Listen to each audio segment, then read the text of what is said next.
இப்போ நினைக்கும் போது எனக்கே ஆச்சரியமாக இருக்குது. நானா ரஹ்மான் சார்கிட்ட ஒர்க் பண்ணேன். அப்பேற்பட்ட ஒரு ஆள்கிட்ட ஒர்க் பண்ணேன்னா இன்னுமே என்னை நான் தாழ்த்தி தான் பார்த்துக்கிட்டு இருக்கேன். அது தப்பு.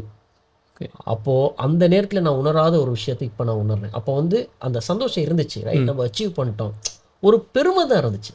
அந்த ஃபர்ஸ்ட் டு டூ அப்படின்னு இருந்துச்சு, பெருமை இருந்துச்சு. பெருமைக்கு சந்தோஷத்துக்கு நிறைய வித்தியாசம் இருக்குது. ஓகே.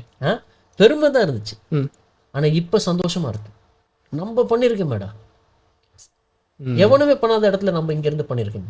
அப்போ நான் எவ்வளோ இதாக இருக்கணும், சந்தோஷமாக இருக்கணும், கர்வம் இருக்கக்கூடாது, எவ்வளோ தன்னம்பிக்கையோட நான் இருக்கணும். அந்த தன்னம்பிக்கை நம்ம இழக்கக்கூடாது இல்லையா? சொல்கிறோம் 1000 சொல்லுவாங்க. அப்போ அந்த ரஹ்மான் சாரோடைய ஸ்டேஜில் நான் முதல்ல ஏறி நான் மைக் பிடிச்சி பாடும்போது நான் சூட் போட்டு போயிருந்தேன். ஓகே. சூட் போட்டு டை கட்டி அந்த பிட்புல் ஸ்டைல்னு சொல்லுவாங்கல்ல, அந்த பிட்புல் அந்த ஸ்டைல். அப்போ இந்தியாவில் பிளாஸே அண்ணாவை தவிர நிறைய பேர், இந்த அவர் தான் ரொம்ப ரேப்லாம் பண்ணுவாங்க. அப்போ அவர் பெருசாக அந்த பயங்கர ஃபங்கி எடுத்தாங்க. ஏன்னா ரேப் ஆர்டிஸ்ட்டை சூட் போட்டு வரேன், அப்போ உங்களை கனெக்ட் பண்ண முடியல. அப்போ நான் சொல்கிறேன், பிட்புல்னு ஒரு ஆர்டிஸ்ட் இருப்பார், அவர் இப்படி பண்ணுவார், ஆனால் நான் அப்படி வந்திருக்கேன் அப்படின்னா அவங்க அது ரொம்ப கிண்டலாக பார்த்தாங்க சில பேர்லாம்.